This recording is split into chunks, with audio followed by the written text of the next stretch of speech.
Tragedia a Rubano, un uomo di 88 anni arrivato da Monfalcone spara e ammazza la figlia in strada nel giorno del suo 60° compleanno, poi si toglie la vita. È il terzo femminicidio in Veneto in una sola settimana. Omicidio di Montecchio, si cerca di ricostruire la vita di Alessandra e l'incontro con il suo killer nella città vicentina. Sarà lutto cittadino il giorno del funerale. Hanno presentato documenti falsificati per ottenere i rimborsi dei danni provocati dall'acqua alta del novembre 2019. La Guardia di Finanza ha denunciato 13 persone.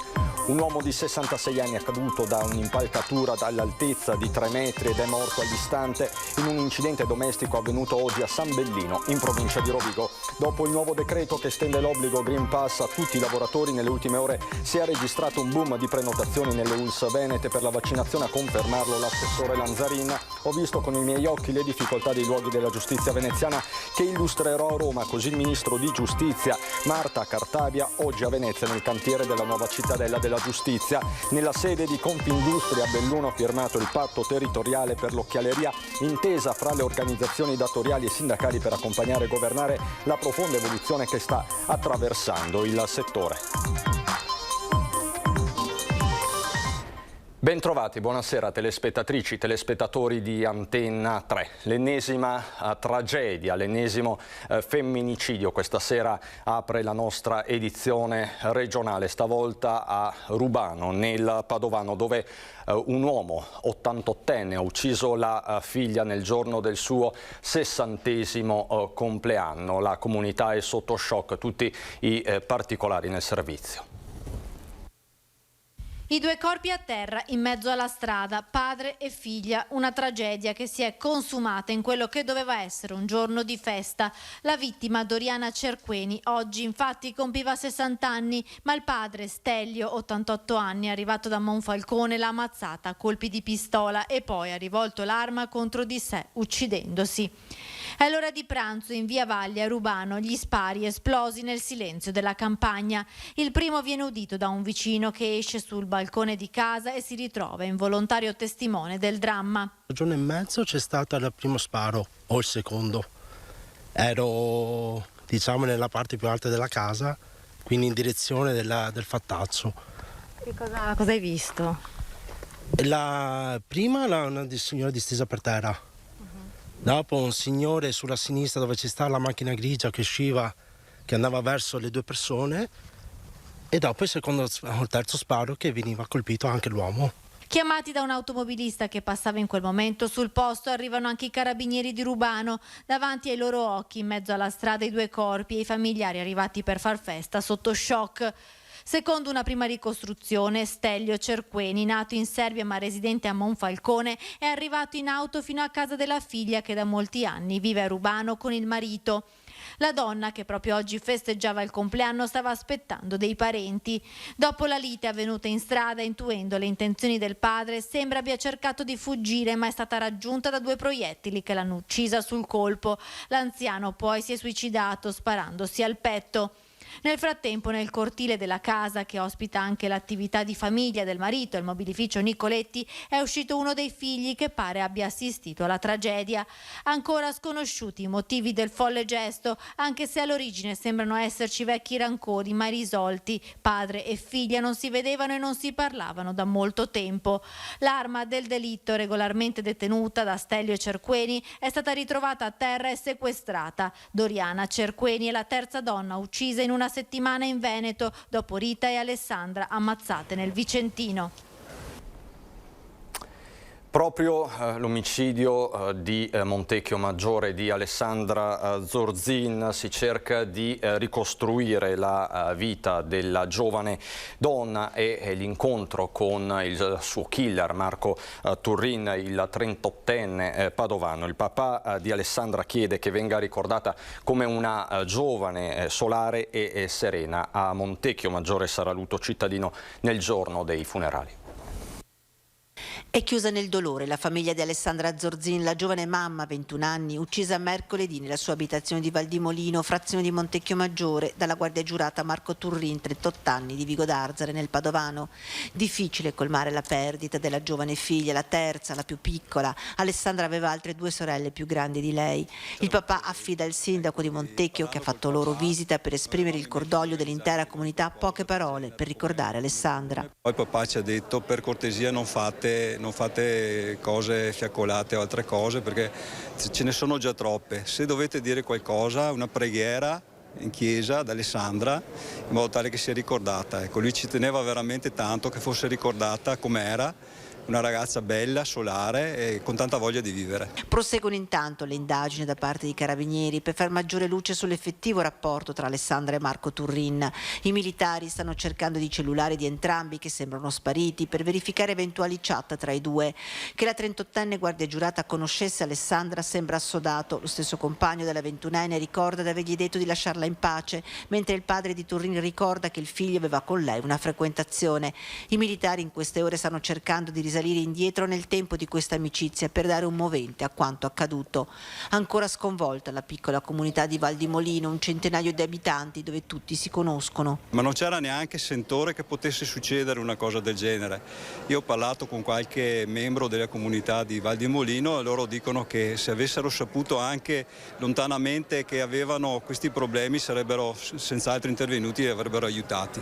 L'intera comunità si stringe attorno ai familiari, al compagno e alla figlia di Alessandra, previsto per il giorno del funerale a Montecchio il lutto cittadino. Chiederemo ai commercianti di abbassare le serrande in segno di solidarietà, un segno, diciamo, di tutta la nostra comunità che vuole essere partecipe al dolore, al grande dolore per la perdita di Alessandra.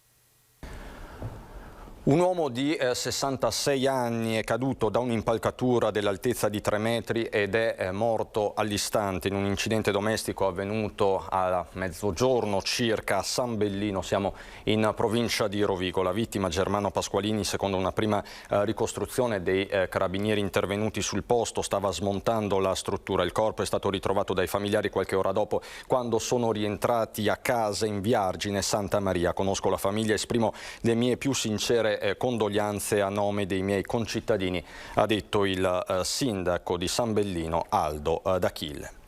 Nel veneziano ora per una truffa che sta facendo già discutere, con la Guardia di Finanza che ha denunciato ben 13 persone avrebbero presentato documenti falsificati per ottenere i rimborsi dei danni provocati dall'Acqua Granda nel 2019. La Guardia di Finanza di Venezia ha denunciato 13 persone che avrebbero ottenuto 230.000 euro di contributi erogati per l'acqua alta del novembre 2019 presentando falsa documentazione. L'attività nasce all'inizio di quest'anno nell'ambito di un protocollo d'intesa stipulato a livello centrale tra il nostro comando generale e il Dipartimento della Protezione Civile.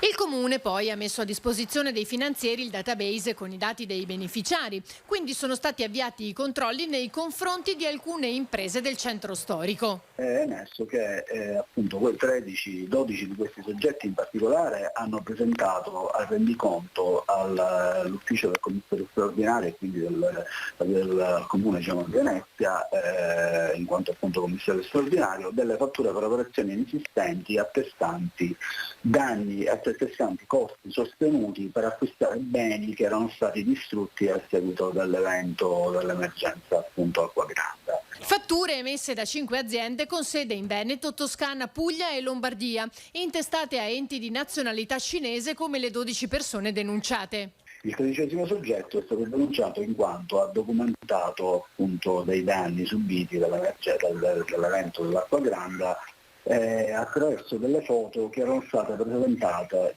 in relazione a dei beni, appunto attraverso delle foto che erano state anche presentate da un altro soggetto rientrante appunto tra i 12 soggetti economici, il quale questo altro soggetto aveva presentato anche fatture delle relazioni esistenti a provvedimento. In pratica per l'utilizzare degli stessi beni era stato chiesto 2 volte il contributo per l'acqua alta.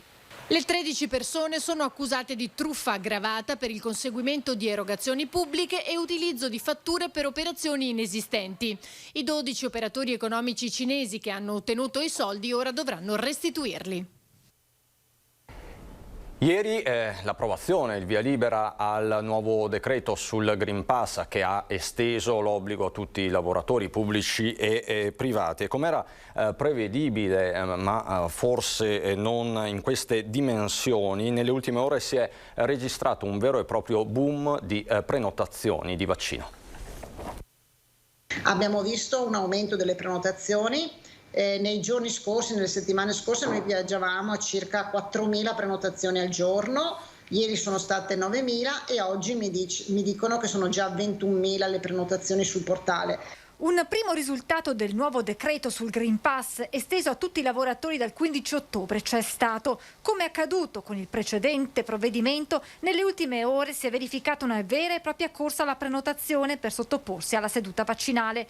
La macchina del Veneto, che può contare oggi su un magazzino di 700.000 fiale, è pronta, mentre da lunedì negli hub della regione si inizierà con la terza dose. Coinvolti nella prima fase i soggetti vulnerabili e immunodepressi, complessivamente 72.000 persone, per poi passare agli over 80, a ospiti e operatori dell'RSA e ai sanitari. Tutto questo mentre nella nostra regione la curva dell'epidemia ha raggiunto il cosiddetto plateau, una fase di stabilità che si spera preceda quella discendente. Dall'ultimo monitoraggio dell'IS, l'R-Conti in Veneto si attesta a 0,80 con un'incidenza di 72 casi ogni 100.000 abitanti. Crescono di un punto percentuale le terapie intensive al 6%, al 4% l'area non critica, numeri dunque da piena zona bianca. E arrivano anche i dati sui primi 250 test consegnati dalle scuole sentinella. Tra questi nessuna positività, diversa la fotografia che arriva invece dal monitoraggio della regione negli istituti veneti. Abbiamo allo stato attuale ad oggi 44 studenti positivi con 450 circa studenti in quarantena. Preoccupano poi i dati che arrivano dalle cooperative trevigiane che gestiscono la collaborazione e la gestione dei contratti di lavoro delle badanti, secondo le quali nella Marca 7 badanti su 10 non intendono vaccinarsi. L'assessore Lanzarin spiega come si stia lavorando, anche alla luce dei focolai riscontrati le scorse settimane tra la comunità balcanica e dell'Est Europa, per avvicinare questa fascia di popolazione all'immunizzazione. Promuovere, investire, cercare di far passare il messaggio. È chiaro che se cominciano a essere numeri importanti, questo mette sicuramente in difficoltà il sistema dell'assistenza domiciliare.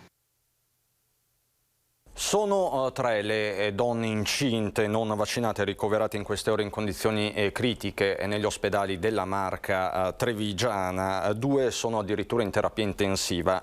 Questo nelle ore in cui è boom appunto di prenotazioni di vaccini anche nel trevigiano. E la realtà vera è che purtroppo ancora abbiamo persone in terapia intensiva. Oggi abbiamo 2 donne gravide alla 27esima e alla 30esima settimana a rischio, non vaccinate, di origine straniera, che purtroppo non essendo vaccinate sono in terapia intensiva. In più abbiamo un'altra gravida di 28 settimane in pneumologia non vaccinata. 3 donne incinte non vaccinate in gravi condizioni, 2 in terapia intensiva, 1 in pneumologia. E questo è il volto forse più drammatico di un virus che, se non si trova di fronte allo scudo del vaccino, può fare ancora danni seri. Lo dimostra la storia della maestra Novax, che l'anno scorso era stata sospesa dall'Istituto Giovanni XXIII di Treviso perché, oltre a rifiutarsi di indossare la mascherina in classe, aveva anche cominciato a diffondere tesi negazioniste tra i suoi alunni. Si trova ora ricoverata in terapia intensiva a Mestre. Chi non si vaccina è il rischio grossissimo che possa poi arrivare in terapia intensiva. La maestra è una di queste, ci dispiace, però credo che sia un segnale importante per tutti. Vaccinatevi, vaccinatevi, vaccinatevi. Corsa al vaccino che ha subito un'accelerazione improvvisa dopo l'ok al nuovo decreto sul Super Green Pass con l'estensione dell'obbligo a tutti i lavoratori. Non pensavamo neanche noi che fosse un boom così veloce. Stiamo ricevendo il 40% in più di richieste di vaccinazione. Questo è fondamentale, è bellissimo, perché ci dà la possibilità veramente di coprire quella parte di persone che ancora per n motivi avevano deciso di non vaccinarsi. Nel frattempo si aggiorna il numero delle classi sottoposte a provvedimenti nella Marca. Sono in tutto 35, di queste 11 quarantene e gli altri monitoraggi. È facile prendere la variante inglese, la variante Delta. I ragazzi però non rischiano di andare in terapia intensiva, ma i loro genitori, i loro parenti e gli amici di una certa età possono rischiare veramente se non sono vaccinati. Questo è il quadro del contagio e dei ricoveri, che resta comunque sotto i livelli di guardia a pochi giorni dall'arrivo al Vax Point di Villorba del generale Figliuolo per dare il via alla somministrazione della terza dose di vaccino in Veneto per i soggetti più fragili. Siamo pronti ad affrontare tranquillamente la terza dose e dare una risposta alla nostra cittadinanza. Vedete quindi gli effetti dell'estensione dell'obbligo del Green Pass, effetti che sono ovviamente anche economici, lo ribadiscono Confindustria e sindacati. Io quando entrerò in azienda sarò la prima, io ho il Green Pass ovviamente, ma sarò la prima a far vedere che ce l'ho. La presidente di Confindustria Belluno, Lorraine Berton, mette subito in chiaro come in questa partita del Green Pass dirigenti e dipendenti lavorino fianco a fianco, perché spiega subito dopo. La salute all'interno delle aziende vuol dire garantire la salute anche fuori dalle aziende. Non è che se tu sei sano lo sei solo in azienda, lo sei anche fuori, per cui sicuramente andiamo a tutelare anche tutte le persone più fragili che abbiamo a casa. Berton, che poi individua nel nuovo decreto del governo l'aspetto forse più significativo. Si parla di lavoratori, di tutti i lavoratori, per cui quelli che lavorano nella pubblica amministrazione e quelli che lavorano nel privato. Penso che questo sia importantissimo perché ci mette tutti sullo stesso piano. Aver eliminato la discriminante tra pubblico e privato accoglie il consenso anche della CGIL Veneto, con il suo segretario Ferrari che rilancia l'appello a tutti i lavoratori di vaccinarsi. Invito che i sindacati stanno portando avanti organizzando assemblee di sensibilizzazione nelle aziende. Ferrari che sottolinea poi come non sia stata accolta dall'esecutivo la proposta delle parti sociali di una gratuità temporanea dei tamponi per dare ai lavoratori il tempo di vaccinarsi, ma piuttosto sia stato scelto di posticipare al 15 ottobre l'entrata in vigore dell'obbligatorietà del certificato verde. Si tratta comunque di quasi 200 euro al mese nella peggiore delle ipotesi, di 120 euro nella migliore, somme che pesano come su una busta paga. A maggior ragione noi diciamo, dopo questa scelta fatta dal governo, la soluzione migliore da tutti i punti di vista, innanzitutto sanitario ma anche economico, è vaccinarsi. Per chi non rispetterà l'obbligo, sospensione dello stipendio sin da subito, ma nessuna conseguenza disciplinare o sul mantenimento del rapporto di lavoro. È, diciamo così, una riduzione del danno, quantomeno non abbia riflessi sul rapporto di lavoro e non mette in discussione in termini assoluti addirittura la continuità del rapporto di lavoro, quindi non ci saranno licenziamenti. Quindi una promozione con riserva per i sindacati, restano quindi dei nodi da sciogliere per le parti sociali e poi c'è anche l'allarme delle farmacie che si preparano a un assalto per i tamponi. Green Pass esteso a tutti i lavoratori a partire dal 15 ottobre, decreto fresco di voto che estende la certificazione verde non solo alla pubblica amministrazione come si era pensato in un primo momento, ma a tutti i luoghi di lavoro. Nodi da sciogliere e incongruenze messe sotto la lente di ingrandimento dei sindacati che hanno visto bocciare la proposta di rendere i tamponi gratuiti almeno in questa fase. Il nodo cruciale riguarderà, sostiene la CGIL padovana, le aziende con meno di 15 dipendenti che costituiscono la gran parte del nostro tessuto imprenditoriale. Invece dopo i 5 giorni ci sarebbe appunto la sospensione del lavoratore senza retribuzione. Il problema è che un comma dell'articolo 3, il comma 7, prevede che il datore di lavoro, nel caso di queste imprese diciamo di piccole dimensioni, potrebbe sospendere il lavoratore, sì, ma fino a un massimo di 10 giorni. Potrebbe sospenderlo di più solo in caso di contratto di lavoro con un sostituto del lavoratore privo di Green Pass. È chiaro che in questo modo si creano forse delle difficoltà da parte di questi datori di lavoro a reperire sul mercato di lavoro dei sostituti per lavoratori evidentemente molto più essenziali nella loro organizzazione che per una grande impresa. Sindacato che valuta il Green Pass come scelta contraddittoria del governo, alla quale avrebbe preferito l'obbligo di vaccinazione. Dall'altro fronte anche i farmacisti mettono le mani avanti, prevedendo un ulteriore assalto al tampone. Già adesso c'è chi per ottenere il Green Pass prenota il tampone ogni 3 giorni, affollando le farmacie e rallentando l'attività ordinaria. Però adesso se cominciano anche nei lavoro pubblico e privato, penso che sarà un attimo più, ci sarà un assalto maggiore, non so se riusciremo a tenere botta. Vedete tempi duri?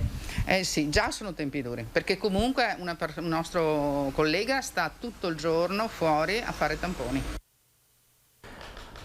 Parliamo ancora di Covid, ma sotto un'altra prospettiva, quella delle fake news. Un appello contro la disinformazione è partito questa mattina da Treviso, dove si è aperto il Festival Nazionale della Statistica, a farlo il presidente nazionale dell'Istat.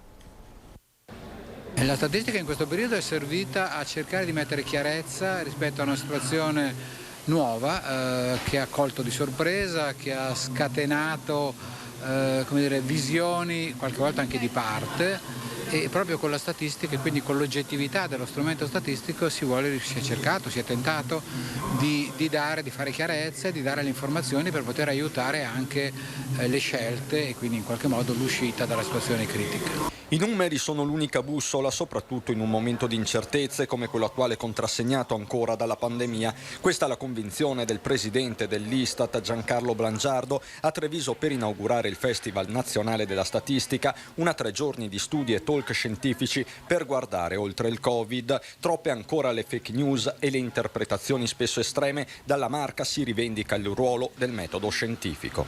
È chiaro che non riusciremo mai ad evitare le fake news, però se noi abbiamo una fonte autorevole che ci dice delle cose, noi possiamo confrontare le diverse posizioni e in qualche modo verificare se e quanto credere a quello che ci viene detto. E da qui si riparte anche, secondo il ministro per la pubblica amministrazione Renato Brunetta, collegato da Roma con Treviso.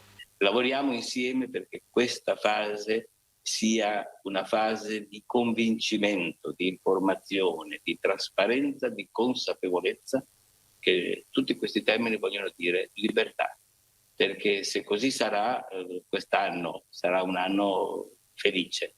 Cresceremo al 6%, questo me lo dite voi, in termini di PIL, quindi da boom economico recuperando almeno 2/3 di quanto perso l'anno precedente, ma soprattutto arriveremo alla sicurezza, al superamento dell'emergenza. Per noi c'è la pubblicità, a fra poco.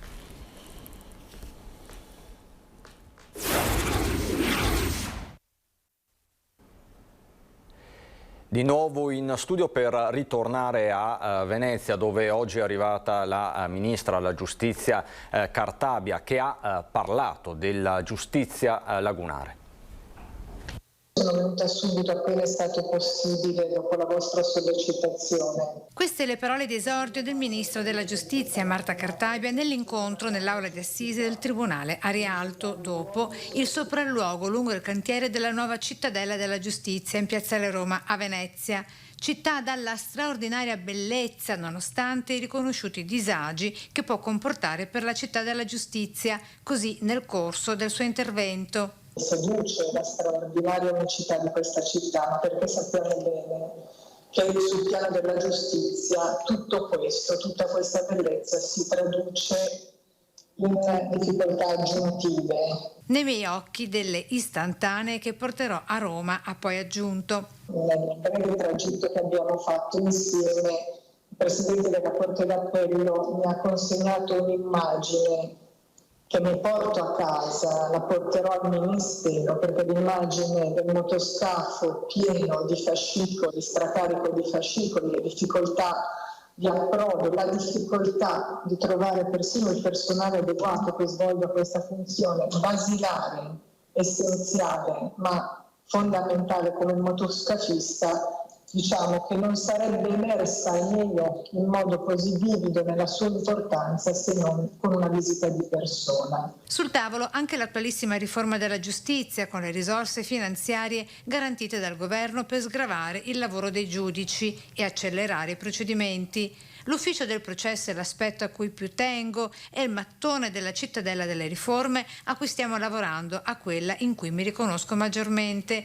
Così il ministro per il quale si tratta del tassello che mancava per cominciare a svoltare. C'è l'immagine ora di una giustizia in cui il giudice non è più da solo, ma è supportato da una squadra di assistenti. È un cambio di paradigma, ha poi aggiunto, che viene da sperimentazioni fatte in altri settori e anche all'estero. La giustizia necessita imperiosamente di un cambio di passo.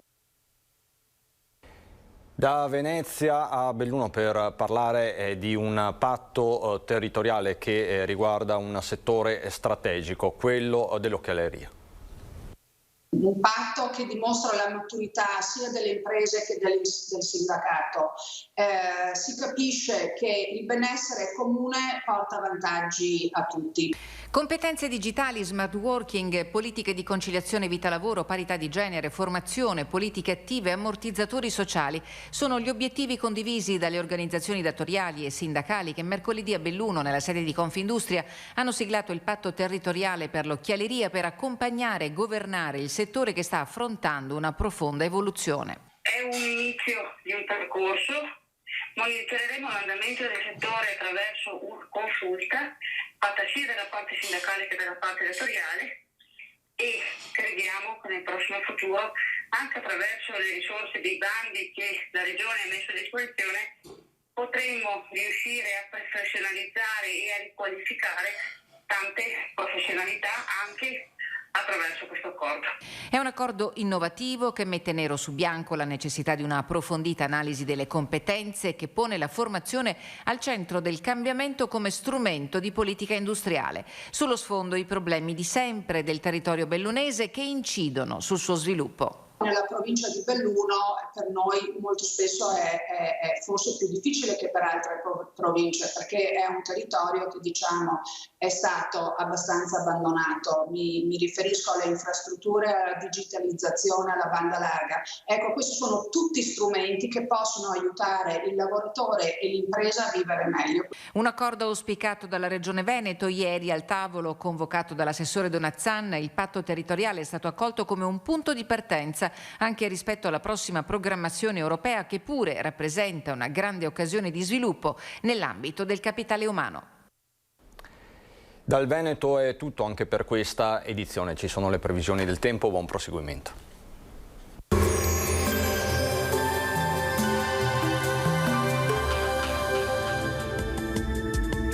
Bentrovati al meteo. Una nuova perturbazione colpisce il nord, peggiora ancora il tempo sul nostro territorio, dove tra l'altro avremo anche un sensibile calo termico. Vediamo il dettaglio. Sul Veneto la grafica di sabato 18 settembre evidenzia una situazione incerta, tempo variabile con nuvolamenti irregolari alternati a schiarite soprattutto in mattinata. Aumento della probabilità di piogge nel corso del pomeriggio sulle zone montane e sulla pianura più interna, via via in serata un po' su tutta la regione.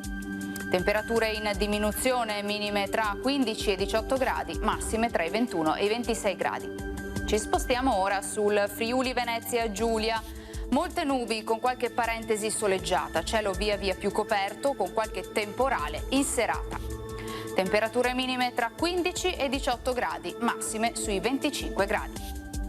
Infine diamo uno sguardo alla situazione del Trentino Alto Adige. Inizialmente qualche spiraglio di sole, a seguire più nuvoloso e saranno possibili anche dei piovaschi.